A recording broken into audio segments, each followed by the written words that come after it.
Alhamdulillahi biyadihi mafatihul faraj alladhi lam yaj'al fid dini min haraj wa ashhadu an la ilaha illallah wahdahu la syarika lah wa ashhadu anna sayyidana wa nabiyyana Muhammadan abduhu wa rasuluh.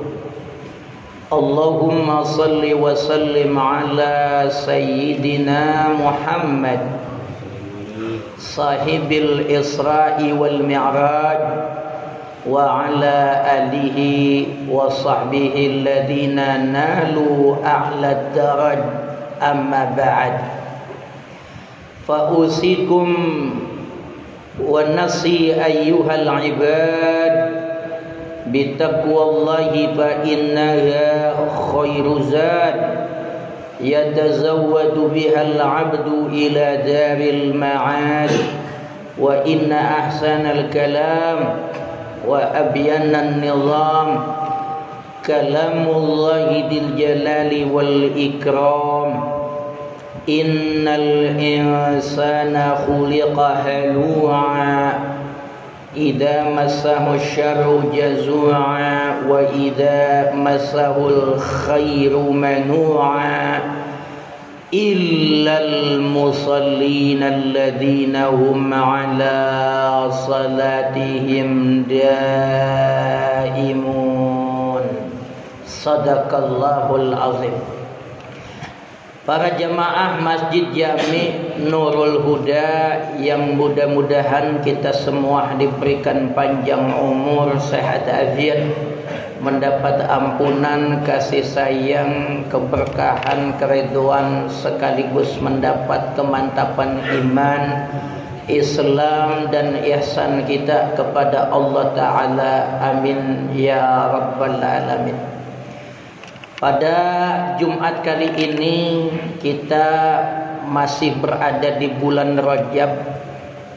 Kalau bulan Rajab yang kita ingat ada peristiwa besar yang Allah kehendaki pada diri Nabi kita Muhammad sallallahu alaihi wasallam, yaitu peristiwa Isra wal Mi'raj. Sebuah peristiwa fenomenal yang belum pernah terjadi sebelum Nabi kita Muhammad sallallahu alaihi wasallam, bahkan makhluk setelah Nabi kita Muhammad sallallahu alaihi wasallam enggak ada yang bakal ngalamin peristiwa besar itu. Begitu juga peristiwa ini disebut sebagai peristiwa fenomenal, peristiwa kontroversial, karena memang dari mula terjadinya peristiwa itu sampai saat ini pun masih banyak orang yang meragukannya. Tentunya bagi kita selaku hamba-hamba Allah yang beriman kepada Allah dan Rasulnya, tentu sama sekali tidak meragukan keniscayaan kebenaran peristiwa itu terjadi pada diri Nabi kita Muhammad sallallahu alaihi wasallam. Wa ma ata bihi rasulu fa haqquhu taslimu wal qabulu. Karena memang peristiwa Isra wal Mi'raj langsung Allah ceritain dalam Al-Qur'an. Banyak riwayat hadis yang diriwayatkan oleh elit muhadditsin dalam derajat hadis yang sahih yang menetapkan itu. Mengingkari peristiwa Isra wal Mi'raj sama saja meruntuhkan keimanan kita kepada Allah dan sekaligus menggugurkan hadis-hadis yang sahih dari Nabi kita Muhammad sallallahu alaihi wasallam, sehingga berdampak kepada keimanan kita. Kita punya kewajiban selain kepada Allah, juga kita punya kewajiban kepada Rasulullah. Wa ma ata bihi rasulu fa haqquhu taslimu wal qabulu. Apa yang Rasul bawa, apa yang Rasul sampaikan Nabi kita Muhammad sallallahu alaihi wasallam, maka kita selaku umatnya wajib menerima dan pasrah kepada apa yang Rasulullah sallallahu alaihi wasallam sampaikan kepada kita. Ini bulan yang sangat agung. Kenapa loh peristiwa Isra wal Mi'raj, ibadah sholat yang disyariatkan pada malam yang penuh dengan kemuliaan itu? Paling tidak saya akan menyebutkan 3 alasan kenapa di malam yang penuh dengan kemuliaan itu Allah perintahkan Rasulullah beserta para sahabat dan juga kita selaku umatnya untuk mengerjakan sholat sehari semalam yang wajib, yaitu 5 waktu. Yang pertama, para jamaah sekalian, sholat ini kalau kita lihat segala macam eksistensi, hakikat seluruh ibadah itu ada pada ibadah yang namanya sholat. Kita lihat bagaimana rukun Islam yang 5 diawali dengan syahadat. Ketika kita sholat, pasti syahadat kita baca. Kita baca at-tahiyyat, ada redaksi asyhadu an la ilaha illallah wa asyhadu anna muhammadar rasulullah. Rukun Islam yang pertama dikerjain nama orang yang sedang sholat. Begitu juga rukun Islam yang nomor 3, yaitu zakat. Zakat kita tahu artinya zakat adalah mensucikan. Bagaimana orang yang sholat, dia juga sedang berzakat.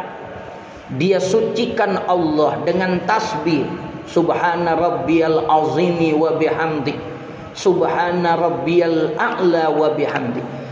Rukun Islam yang ketiga ada pada ibadah yang namanya salat. Begitu juga lagi-lagi rukun Islam yang nomor 4, yaitu puasa. Puasa artinya adalah al-imsak. Puasa artinya menahan dari segala yang membatalkan. Lagi-lagi orang yang sholat, lagi-lagi orang yang berpuasa sedang mengamalkan kerjaan yang namanya sholat. Kalau orang udah sholat, begitu dia takbiratul ihram, dikata takbiratul ihram, takbir yang mengharamkan segala aktivitas yang sebelumnya boleh dilakukan. Ketika orang lagi sholat, udah nggak ada boleh lagi makanan yang ada di mulutnya, sebagaimana orang yang berpuasa. Makna puasa pun, hakikat puasa ada dalam ibadah sholat. Begitu juga dengan ibadah yang jadi rukun Islam kelima, yaitu haji. Haji menurut bahasa adalah al-qasdu ila baitil haram, menuju, mendatangi, menghadapkan diri ke satu bangunan yang disepakati sebagai kiblat. Bukankah orang sholat dari mula takbiratul ihram sampai salam dia wajib menghadapkan dirinya ke Ka'bah? Lagi-lagi makna rukun Islam yang kelima ada pada ibadah yang namanya sholat. Ini sholat menjadi ibadah yang vital. Yang kedua, para jemaah sekalian, alasannya adalah bahwa seada-adanya makhluk yang ada di alam ini, semuanya itu beribadah kepada Allah.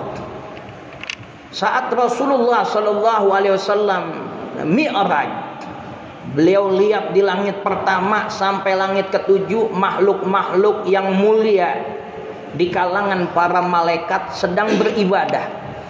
Dan posisi ibadah mereka, wa ra'aitu malaikatan minhum qa'im wa qa'id wa minhum raqi' wa sajid.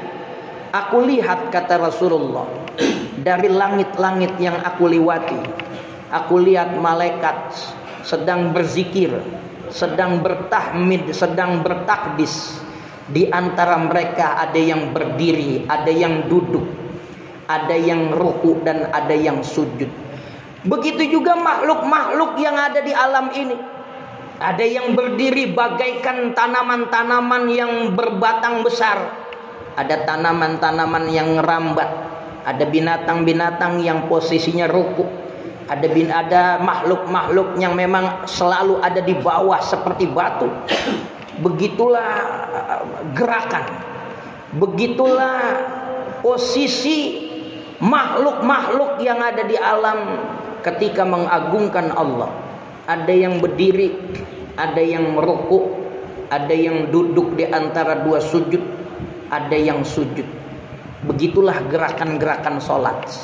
Jadi kalau ada yang nanya kok pakai diri, pakai rukuk, pakai duduk di antara dua sujud, pakai sujud, karena begitulah tampilan, pose makhluk-makhluk yang ada di alam ini. Ketika mereka beribadah sampai gerakan itu dilakukan makhluk-makhluk mulia di antara para malaikat. Yang ketiga, para jamaah sekalian rahimakumullah, kenapa sholat yang menjadi pilihan? Selain semua ibadah kumpul di situ, selain gerakan-gerakan sholat menjadi gerakan seluruh makhluk yang ada di alam ini ketika ibadah kepada Allah, yang ketiga adalah sholat mampu menjadi solusi problematika alam semesta. Ibadah yang Allah katakan, innal insana khuliqa halu'a. Manusia itu diciptain penuh keluh dan kesah. Lagi banyak duit, nggak bisa bersyukur, sombong. Lagi nggak punya duit, sangka buruk, putus asa. Na'udzubillah. Siapa manusia yang selamat dalam ujian ini? Kata Allah, illal musallina alladzina hum ala salatihim daimun. Manusia diciptakan penuh keluh dan kesah. Apabila dapat musibah dia kagak sabar, bahkan putus asa, ngeluh. Apabila dapat nikmat dia lupa diri. Illal musallin. Yang selamat dari ujian hidup adalah orang-orang yang punya hubungan kepada Allah, khususnya melalui ibadah yang namanya salat. Illal musallin alladzina hum ala salatihim daimun. Orang yang senantiasa berinteraksi dengan ibadah yang namanya sholat. Kalau sholat itu benar kita kerjain sebagaimana prosedur dari Nabi kita Muhammad sallallahu alaihi wasallam, maka sholat itu benar-benar akan punya fungsi. Sholat bukan hanya dapat ibadah, sholat bukan hanya dapat pahala, sholat bukan hanya menggugurkan dosa, sholat bukan hanya menjanjikan kemuliaan, tetapi sholat mampu menjadi solusi problematika kehidupan. Orang-orang yang benar ngerjain sholat, maka sholat akan benar-benar punya fungsi sebagai solusi dalam kehidupan dia. Bayangin para jamaah sekalian, banyak terjadi ya saat zaman Nabi kita Muhammad sallallahu alaihi wasallam. Pernah nggak hujan-hujan? Ini bahaya yang serius. Alam semesta bisa rusak ekosistemnya karena nggak hujan-hujan. Ternyata Rasulullah sallallahu alaihi wasallam memerintahkan kepada sahabatnya untuk melakukan sholatul istisqa. Kenapa Rasulullah menganjurkan untuk melakukan sholat? Karena satu-satunya ibadah yang bisa manusia selamat dari petaka, dari musibah yang ada di alam ini adalah ibadah yang namanya sholat. Begitu juga saat gerhana bulan, gerhana matahari. Yang kita tahu alam ini sangat banyak bergantung dari sinar matahari dan bulan. Akan banyak tumbuh-tumbuhan yang enggak hidup secara wajar karena enggak kena sinar matahari. Banyak juga jentik-jentik telur ikan yang enggak bisa melakukan proses selanjutnya karena enggak kena sinar matahari dan bulan. Ini bahaya yang sangat luar biasa. Tapi lagi-lagi Rasulullah memerintahkan kepada para sahabat untuk melakukan ibadah yang namanya sholat, sholatul khusyuk dan sholatil kusuk. Kenapa? Karena satu-satunya ibadah yang mengeluarkan diri kita dari problematika adalah ibadah yang namanya sholat. Mudah-mudahan sholat yang kita lakukan selama ini sholat yang benar-benar sesuai aturan Rasulullah, sehingga sholat mampu menjadi solusi kehidupan kita.